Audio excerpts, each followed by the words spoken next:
പിന്നെ വരുന്ന മൂന്നാമത്തെ polymer fibre. Fibers are polymers that are strong and long. Apart from clothing, they are used to make ropes, mats, nets, etc. Artificial fibers were developed to overcome the limited availability and quality issues of natural fiber.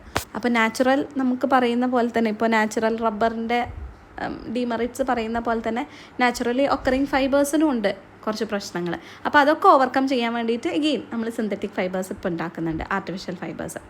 Okay, today the universal availability of clothing and the diversity in the textile field is due to the synthetic fiber. Nylon ഒക്കെ കേട്ടിട്ടില്ലേ? ഇപ്പോൾ നമ്മുടെ cloth ആ ഒരു കാറ്റഗറിയിൽ നിങ്ങൾ നോക്കിയാൽ നമുക്ക് നാച്ചുറലി അവൈലബിൾ ആയിട്ടുള്ള ഫൈബേഴ്സ് ഏതൊക്കെയാണ്?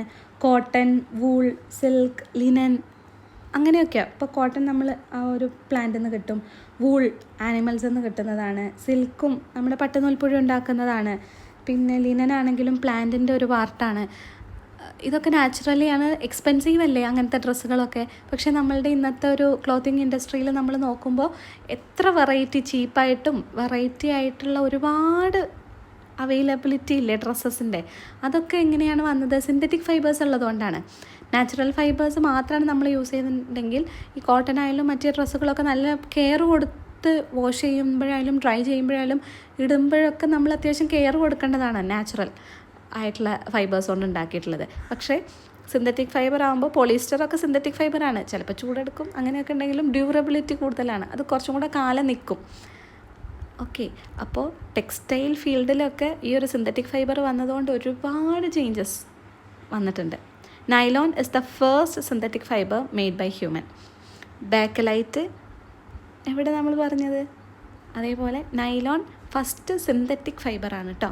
ബാക്കലൈറ്റ് എന്തായിരുന്നു? ഓർത്ത് നോക്കുക, നമ്മൾ പറഞ്ഞിട്ടുണ്ട്. Okay, for polymer to be consider a fibre, its length must be at least 100 times of its diameter. അപ്പോൾ ഒരു പോളിമർ, ഒരു ഫൈബർ പോളിമർ എന്ന് നമ്മൾ ആ ഒരു കാറ്റഗറൈസ് ചെയ്യണമെങ്കിൽ അതിൻ്റെ ലെങ്ത്ത് അതിൻ്റെ ഡയമീറ്ററുമായിട്ട് 100 ഇരട്ടിയെങ്കിലും വലുതായിരിക്കണം. ഓക്കെ, 100 ഇരട്ടി വലുപ്പമുണ്ടാവണം അതിൻ്റെ ഡയമീറ്ററുമായിട്ട് നോക്കുമ്പോൾ. ഓക്കെ, അങ്ങനെയാണ് നമ്മൾ ഫൈബറിന് ഒരു പോളിമറായിട്ട് കൺസിഡർ ചെയ്യുക. After marking 2 points 5 cm apart on a rubber band, stretch it and keep it like that for some time.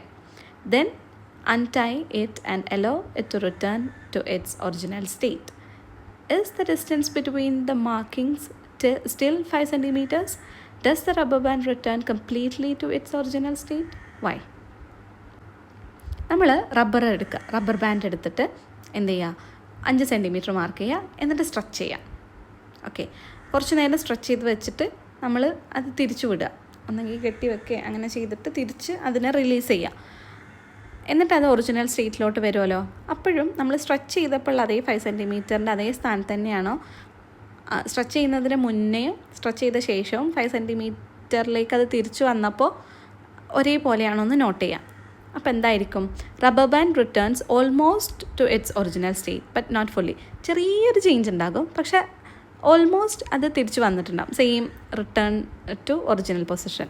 This is because rubber is elastic. അതാണ് ഒരു റബ്ബറിൻ്റെ ഇലാസ്തികത എന്ന് പറയുന്നത്, elastic nature.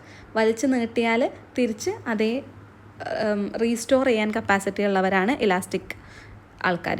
Okay, but after keeping it stretched for some time a small permanent change can happen in it structure. ഒരു ചെറിയ മാറ്റം ഉണ്ടാവുള്ളൂ കേട്ടോ, ഭയങ്കരമായിട്ടുള്ള മാറ്റമൊന്നും ഉണ്ടാവില്ല, എന്നാലും ചെറിയൊരു മാറ്റം ഉണ്ടാവും. അത് നമ്മൾ സ്ട്രെച്ച് ചെയ്യുമ്പോൾ ഉണ്ടാവുന്നതാണ്. Try pulling and stretching jute rope and a rubber band with force. What happens? Why? അതിൻ്റെ ആൻസർ ഇവിടെ ആട്ടോ മിസ് കൊടുത്തിട്ടുള്ളത്. റബ്ബർ ബാൻഡ് നമ്മൾ സ്ട്രെച്ച് ചെയ്താൽ എന്താണ്? Stretches a lot and come back close to original size. Jute റോപ്പോ? നമ്മുടെ jute rope എന്ന് പറഞ്ഞാൽ ഈ ചാക്ക് നൂലില്ലേ, അത് ചാക്ക്, ആ ഒരു കയറ്. Does not stretch much. അതെന്തെയില്ല, ഒരുപാട് സ്ട്രെച്ച് ചെയ്യില്ല, ഒരുപാട് നല്ല ഇല്ല. നമ്മുടെ റബ്ബർ ബാൻഡിനെ കമ്പയർ ചെയ്യുമ്പോൾ അത് തീരെ സ്ട്രെച്ച് ചെയ്യില്ല എന്ന് തന്നെ നമുക്ക് പറയാം. If pulled strongly it may break. Rubber has high elasticity. Jute is a natural fibre and has low elasticity, so it can not stretch much. അതാണ്, ജൂട്ടൊരു നാച്ചുറൽ മെറ്റീരിയലാണ്, അതിനങ്ങനെ സ്ട്രെച്ചിങ് കപ്പാസിറ്റി, ഇലാസ്തികത വളരെ കുറവാണ്. ഓക്കെ, ഇനി നാച്ചുറൽ ഫൈബറും സിന്തറ്റിക് ഫൈബറും തമ്മിലൊരു comparison ഇവിടെ തന്നിട്ടുണ്ട്. Air circulation for natural fibre is more, synthetic fibre less ആണ്. വാട്ടർ അബ്സോർപ്ഷൻ എബിലിറ്റി നാച്ചുറൽ ഫൈബറിന് മോറാണ്, സിന്തറ്റിക് ഫൈബറിന് ലെസ് ആണ്. ഡ്യൂറബിലിറ്റി നാച്ചുറൽ ഫൈബറിന് ലെസ് ആണ്, സിന്തറ്റിക് ഫൈബറിന് മോറാണ്. Weight for natural fibre is more, synthetic fiber is less. From this, it is clear that both natural and synthetic fibers have many limitations. To overcome these limitations, natural fibers are blended with synthetic fibers. Write down the use of fibers. Okay, അപ്പോൾ natural ഫൈബറിന് ഒറ്റക്ക് കുറേ ഗുണങ്ങളുണ്ട്, ദോഷങ്ങളുമുണ്ട്. Synthetic ഫൈബറിനും ഉണ്ട് ചെറിയ ചെറിയ പ്രശ്നങ്ങൾ. അപ്പോൾ ഇവർ രണ്ടാളെ അങ്ങോട്ട് ബ്ലെൻഡ് ചെയ്യിപ്പിച്ചു. അപ്പോൾ പിന്നെ അവരുടെ രണ്ടുപേരുടെയും ഗുണങ്ങൾ നമുക്ക് ഒരുമിച്ച് കിട്ടുമല്ലോ. അങ്ങനെ ഉള്ള ഫൈബേഴ്സിൻ്റെ യൂസുകളാണ് ചോദിച്ചിട്ടുള്ളത്. Fibres can be used to prevent soil erosion and make geotextile for agricultural use. ഈ ഒരു നിങ്ങൾ കണ്ടിട്ടില്ലേ, ഈ പാടത്ത് അങ്ങനെ അഗ്രികൾച്ചറൽ ഫീൽഡിലൊക്കെ ഇങ്ങനെ പായ വിരിച്ചിട്ടുള്ള പോലെ, അതാണ് ജിയോ ടെക്സ്റ്റൈൽസ്. അപ്പോൾ അത് മണ്ണിൻ്റെ സോയിൽ ഇറോഷനൊക്കെ ഹെൽപ്പ് ചെയ്യും. Nylon fibres are used to make fishing nets, used in parachute, seat belt, tents. ഇതിലൊക്കെ നമ്മൾ ഈ ഒരു ഫൈബർ ബ്ലെൻഡിനെ യൂസ് ചെയ്യുന്നുണ്ട്, നാച്ചുറൽ ഫൈബറിൻ്റെയും സിന്തറ്റിക് ഫൈബറിൻ്റെയും. Okay, fibres are polymers that are long and strong. ഫൈബേഴ്സിൻ്റെ യൂസ് എന്താ? Apart from clothing, they are used to make ropes, mats, nets etcetera. They can also be used to make geotextiles for agricultural use and to prevent soil erosion. അപ്പോൾ fibre, ഈ ഒരുപാട് fibre, nylon പോലെയുള്ള സംഭവങ്ങൾ നമ്മൾ use ചെയ്യുന്നുണ്ട് ക്ലോത്തിങ്സിൽ. അതല്ലാതെ തന്നെ കയറുണ്ടാക്കാനും മാറ്റുകൾ ഉണ്ടാക്കാനും നെറ്റ് ഉണ്ടാക്കാനും വലകൾ ഒക്കെ ഉണ്ടാക്കാനൊക്കെ നമ്മൾ ഫൈബേഴ്സിനെ യൂസ് ചെയ്യാറുണ്ട്. അതേപോലെ അഗ്രികൾച്ചറിൽ ജിയോ ടെക്സ്റ്റൈൽ, അഗ്രികൾച്ചറൽ യൂസിനും നമ്മളത് യൂസ് ചെയ്യാറുണ്ട് കേട്ടോ. Natural fibre, types of fibres നമ്മൾ പറയുകയാണെങ്കിൽ അതിലൊന്നാണ് natural fibre. Natural fibre means what? Natural occurring fibers. Example cellulose, starch. ഈ സെല്ലുലോസിൻ്റെ ഒക്കെ പ്രത്യേകത എന്താ? മോർ എയർ സർക്കുലേഷൻ ഉണ്ടാവും, മോർ വാട്ടർ അബ്സോർപ്ഷൻ എബിലിറ്റി ഉണ്ടാവും, അതുപോലെ തന്നെ ലെസ് ഡ്യൂറബിലിറ്റി ആവും, usually heavier in weight. Durability കുറയും, കുറേ കാലം നിൽക്കില്ല നാച്ചുറൽ ആകുമ്പോൾ. ബട്ട് സിന്തറ്റിക് ഫൈബറിലോട്ട് വരുമ്പോഴോ, artificial fibers were developed to overcome the limited availability and quality issues of natural fiber. അപ്പോൾ ഈ നാച്ചുറൽ ഫൈബർ കുറച്ച് ഹെവിയാണ്, അതിന് ഡ്യൂറബിലിറ്റി ഇല്ല, അങ്ങനത്തെ പ്രശ്നങ്ങളൊക്കെ നികത്തിക്കൊണ്ടാണ്, അവൈലബിലിറ്റിയും കുറവാണ്, നാച്ചുറൽ നിന്ന് കിട്ടിയിട്ട് വേണ്ടേ, അപ്പോൾ അതൊക്കെ കുറക്കാൻ വേണ്ടിയിട്ടാണ് നമ്മുടെ സിന്തറ്റിക് ഫൈബർ രൂപം കൊള്ളുന്നത്. It is responsible for the universal availability of clothing and diversity in textile field today. ഇന്ന് എന്തോരം വെറൈറ്റി ഓഫ് ഡ്രസ്സസാണ് നമുക്ക് അവൈലബിൾ ആയിട്ടുള്ളത്, എന്തൊക്കെ മെറ്റീരിയലാണ്, ഇതൊക്കെ ഈ ഫൈബർ കൊണ്ടാണ്. നാച്ചുറലി നമുക്ക് കോട്ടൺ അങ്ങനത്തെ മെറ്റീരിയൽസ് നമുക്ക് കിട്ടുമായിരുന്നുള്ളൂ, പക്ഷേ ഇത്രയും വാസ്റ്റ് വെറൈറ്റി കിട്ടാൻ കാരണം നമ്മുടെ സിന്തറ്റിക് ഫൈബറാണ്. Nylon is noted as the first synthetic fibre made by human.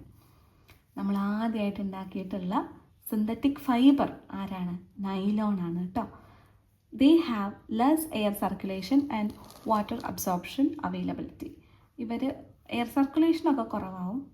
ഇപ്പം നാച്ചുറൽ ആയിട്ടുള്ള ഫൈബേഴ്സിന് എയർ സർക്കുലേഷനൊക്കെ കൂടുതലാണ്, പക്ഷേ ഇതിന് എയർ സർക്കുലേഷൻ കുറവാണ്, വാട്ടർ അബ്സോർപ്ഷൻ അവൈലബിലിറ്റിയും കുറവാണ്. Okay, more durable and usually lighter in weight. Weight വളരെ കുറവാണ്, അതേപോലെ ഒരുപാട് വർഷങ്ങൾ നിൽക്കുകയും ചെയ്യും. ഡ്യൂറബിലിറ്റി കൂടുതലാണ് ഈ ഒരു synthetic ഫൈബേഴ്സിന്.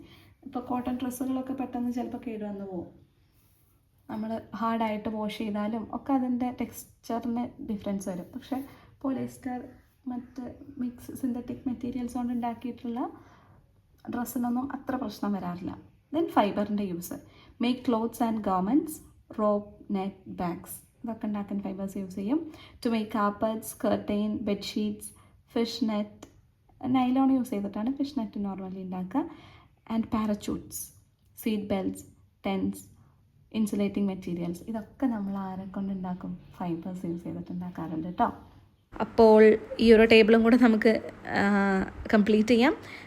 Suitable for making strong thread, നൂലുകൾ ഉണ്ടാക്കാൻ ഹെൽപ്പ് ചെയ്യുന്ന പോളിമർ ആരാണ്? നൈലോൺ ആണ്. Polymer that can be moulded into various shapes, plastic. Polymers with elastic nature, rubber. Okay, അപ്പോൾ ഇത്രയാണ് ഇവിടെ പറഞ്ഞിട്ടുള്ളത്. Last one, are glasses and plastics the only material made by us? How are the medicines made? List the other materials around us that are made with help of chemistry. നമ്മുടെ chemistry ഒരു അടിപൊളി സംഭവമാണ്. എന്തെല്ലാം കാര്യങ്ങൾ നമ്മുടെ daily ലൈഫിൽ കെമിസ്ട്രിക്ക് എത്ര importance ഉണ്ട് എന്നുള്ളത് നമ്മൾ കെമിസ്ട്രി പഠിക്കുമ്പോഴേ അറിയുള്ളൂ. അപ്പോൾ ഈ പ്ലാസ്റ്റിക്കും ഈ ഗ്ലാസ്സും ഒക്കെ ഉണ്ടാക്കുന്നത് മാത്രമാണോ കെമിസ്ട്രി? മെഡിസിൻ ഉണ്ടാക്കുന്നത് കെമിസ്ട്രി അല്ലേ?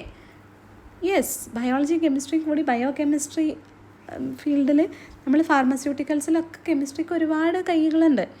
ഓക്കെ, പിന്നെ എന്തൊക്കെയാണ് കെമിസ്ട്രി വെച്ചിട്ട് നമ്മൾ ഉണ്ടാക്കിയിട്ടുള്ളത്? ഡൈസ്, ഈ കളറുകളൊക്കെ, perfumes, soaps, detergents, fertilisers, cosmetic, medicine, plastic and synthetic fibres, ഇതൊക്കെ നമ്മൾ ഉണ്ടാക്കിയതാണ്.